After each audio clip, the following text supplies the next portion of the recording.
There's a lie that women have been living for decades, and this lie is sabotaging their love lives in ways they can't even imagine.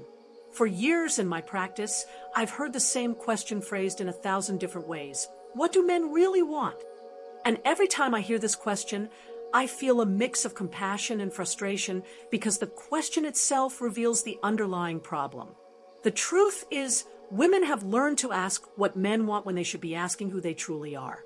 They've learned to mold their personalities based on what they think attracts, when what truly magnetizes a mature man is exactly the opposite, a woman who has refused to mold herself for anyone. In my over 3 decades accompanying therapeutic processes, I've witnessed a fascinating transformation. I've seen women who came to my practice exhausted from trying to crack the male code become natural magnets for genuine attraction the day they decided to stop trying. And it wasn't magic, it was applied neuroscience. The male brain, especially after age 35, has developed highly sophisticated authenticity detectors. It has experienced enough superficial encounters, enough performances, enough emotional masks to develop an almost instinctive sensitivity to what's genuine. When a mature man meets an authentic woman, something in his limbic system activates in a deep and visceral way. This activation isn't random. It responds to very specific neurological patterns related to emotional security and relational stability. A man who has navigated complex relationship experiences looks for signs of emotional reliability, and authenticity is the most powerful signal there is. But authenticity isn't simply being natural. The authenticity that generates genuine psychological excitement has very specific components that most women are unaware of.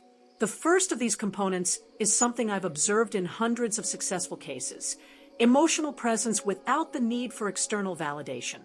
Imagine, for a moment, a woman who can hold a deep conversation without the anxiety of being liked, who can express a contrary opinion without fear of rejection, who can sit in silence without feeling compelled to fill it with empty words. This solid emotional presence generates a response in the male brain that we could call active relaxation. He relaxes because he perceives safety, but he activates because he perceives rarity. And in a world full of superficial interactions, rarity becomes magnetic. For years, I've noticed an interesting pattern in the couples who come to my practice. Men describe their most successful partners using words like calm, solid, real. They never use terms like perfect, impressive, or spectacular. Male psychological excitement feeds on substance, not spectacle. And this brings us to the second element I've identified, which I call unmasked joy. I'm not talking about always being happy or faking optimism. I'm talking about that genuine capacity to find elements of enjoyment in everyday life, to create moments of lightness without forcing them, to laugh at one's own imperfections without self-pity. This genuine joy has a fascinating neurological effect on the male brain. It activates the same areas stimulated by natural rewards, generating what neuroscientists call positive conditioning. The man begins to associate the woman's presence with pleasurable emotional states, not through manipulation, but through natural emotional contagion. But I've observed something even deeper. Unmasked joy is only possible when there's what I call peace with one's own history. A woman who has processed her past experiences, who has integrated her wounds without making them her identity, who can talk about her life without victimizing or heroizing herself. This inner peace is perceptible, palpable, breathable, and deeply reassuring for a man seeking emotional stability. Allow me to share something that completely changed my understanding of mature attraction. A few years ago, a patient described an experience that stayed etched in my memory. She said, "I stopped worrying about pleasing him and started worrying about pleasing myself." In that sentence was one of the deepest truths about the dynamics of psychological attraction. When a woman stops being in constant demonstration mode and starts evaluating whether the man in front of her deserves her time and energy, a fundamental energetic shift occurs. The man goes from feeling evaluated to feeling the need to prove his worth. This reversal of dynamics is extraordinarily powerful because it responds to very deep psychological principles. The third element that generates authentic psychological excitement is communication from the emotional center. I've listened to thousands of hours of couple conversations, and I can immediately tell when a woman speaks from her center versus when she speaks from her anxiety. The difference is striking, not just in content, but in rhythm, tone, pauses. When a woman communicates from her emotional center, every word carries specific weight. There's no rush to convince, no urgency to impress, no fear of misunderstanding. There's a quiet confidence that what she has to say is worth hearing. This form of communication generates a unique sensation in a man, the feeling of being in the presence of someone worth listening to attentively. Centered communication also involves the ability to listen without an agenda. Most people listen to respond, to give advice, to show understanding. A woman who has developed genuine emotional presence listens to understand, to be present, to create connection. This quality of listening is extraordinarily rare and therefore extraordinarily valuable. I've noticed that men describe conversations with these women using terms like profound, meaningful, different, not because they discuss complex topics, but because the quality of presence they bring transforms the conversation. A discussion about something as simple as the weather can become a moment of genuine connection when there's real presence. And this brings us to a crucial point I've observed in decades of therapeutic work. Mature men aren't psychologically excited by women who need to be rescued, entertained, or constantly validated. They're excited by women who have developed what I call emotional sovereignty. Emotional sovereignty isn't cold independence. It's the ability to manage your own emotional state without delegating it to someone else. It's being able to feel sad without blaming, frustrated without attacking, joyful without needing the other to validate your joy. This sovereignty creates a fascinating paradox. The more emotionally self-sufficient a woman is, the more desirable she becomes. I've seen relationships that maintain passion for decades because both partners remain worthy of admiration, keep growing, keep surprising each other, keep inspiring each other to reach higher versions of themselves. This doesn't happen by chance. It happens by conscious choice. Mutual inspiration also involves what I call parallel growth. Two people growing in the same direction but maintaining their individuality, supporting each other in their personal development processes without losing their own identity in the process. I recall a couple who came to my practice after 15 years together, not because of problems, but because they wanted to deepen their connection. What struck me most was how each spoke of the other, not as someone familiar and predictable, but as someone who remained interesting, who kept evolving, who remained worthy of admiration. The eighth element I've identified is the capacity to maintain what I call emotional generosity without personal sacrifice. I've observed that the most psychologically attractive women are those who can give a lot without giving themselves entirely, who can be generous without becoming martyrs. This emotional generosity manifests in small details, in the ability to genuinely celebrate a partner's successes, in the skill to offer support without expecting immediate reciprocity, in the willingness to create special moments without turning them into obligations, but always from personal abundance, never from lack. The difference is crucial. Generosity from abundance is magnetic because it's free, spontaneous, genuine. Generosity from lack is manipulative because it seeks to fill internal voids through the other. And this is perceived unconsciously, generating rejection instead of attraction. Authentic emotional generosity also includes the ability to give space when the other needs it, to not take moments of distance personally, to understand that mature love includes natural and healthy rhythms of closeness and distance.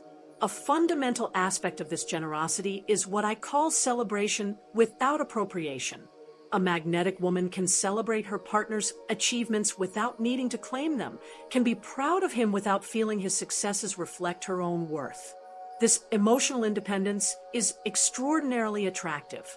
And finally, the ninth element I consider fundamental, the capacity to maintain what I call conscious emotional stability. I'm not talking about the absence of emotions or emotional perfection. I'm talking about the ability to experience emotions without being enslaved by them. An emotionally stable woman can feel sadness without sinking into depression, experience anger without exploding into aggression, live joy without becoming manic. This conscious emotional regulation is deeply reassuring for a mature man seeking relational stability. Conscious emotional stability is built through years of self-awareness, personal work, and learning about one's own emotional patterns. It's not something achieved overnight, but it's perhaps the most valuable investment a woman can make in herself if she seeks mature, lasting relationships. I've observed for decades that men may initially be drawn to emotional intensity, but they build lasting relationships with emotional stability. Emotional intensity is like sugar. It provides immediate energy but doesn't sustain. Emotional stability is like protein. It provides lasting nourishment. Emotional stability also involves the ability to maintain perspective during conflicts, to not dramatize everyday situations, to distinguish between what's truly important and what's merely irritating. This emotional maturity creates a safe and predictable relational environment. A concept I've developed is what I call reassuring presence. A woman who has achieved genuine emotional stability emanates a contagious calm. Her presence doesn't generate anxiety, doesn't create drama, doesn't add turbulence to a man's life. On the contrary, it brings serenity and balance. This reassuring presence is especially valuable for men with stressful jobs, complex family responsibilities, or demanding public lives. Coming home to a space of emotional peace is extraordinarily valuable and therefore extraordinarily attractive. But emotional stability doesn't mean the absence of passion or intensity. It means having the capacity to choose when and how to express emotions in a way that's constructive for the relationship rather than destructive. All these elements aren't techniques applied externally. They're qualities developed internally through a deep process of self-awareness and personal growth. They can't be faked because they're based on real transformations of personality and character. True male psychological excitement isn't generated by manipulating a man. It's generated by becoming a genuinely attractive woman. And a genuinely attractive woman isn't perfect, she's authentic. She isn't invulnerable, she's courageous. She isn't coldly independent, she's warmly sovereign. I've noticed over the years that women who develop these qualities not only attract higher quality men, but also feel more fulfilled in themselves. The personal development work that leads to authentic attraction also leads to personal fulfillment. There's a direct correlation between a woman's level of personal development and the quality of men she attracts. Not because she's hunting higher caliber men, but because her own evolution makes her magnetic to people who have also done inner work. Over my decades of practice, I've observed that the most successful relationships form between people who have reached similar levels of emotional maturity, not necessarily in terms of external achievements, but in terms of inner development, self-awareness, and the capacity to love maturely. After all these years accompanying personal and relational growth processes, I've come to a conclusion that may seem paradoxical. The woman who most psychologically excites a mature man is the one who least needs to excite him. She's the one who has built a life so full, so rich, so satisfying that a man feels privileged to be invited to be part of it. This personal fullness isn't selfishness, it's maturity. It isn't coldness, it's security. It isn't manipulation, it's authenticity. And in a world where most people live from emotional lack, personal abundance becomes naturally magnetic. Personal abundance manifests in many ways. In the capacity to enjoy one's own company, in having independent projects and dreams, in maintaining meaningful friendships, in developing one's own talents and skills. A woman who lives from abundance doesn't need a relationship to feel complete, but she can immensely enrich a relationship when she chooses it. Ultimately, authentic psychological excitement isn't something you do, it's something you are. It's not a strategy you implement, it's a way of life you develop. And this way of life, based on self-awareness, self-acceptance, and continuous personal growth, not only attracts mature men, it transforms them, inspires them, invites them to become better versions of themselves. And that, perhaps, is the true magic of mature love. It's not about finding someone to complete you, it's about becoming someone who inspires others to complete themselves. When two complete people meet, they don't fuse, they empower each other, creating something greater than the sum of their individual parts. This mutual transformation is the natural result when two people have done the inner work necessary to love themselves genuinely. Because only when we learn to truly love ourselves can we offer authentic love to another human being.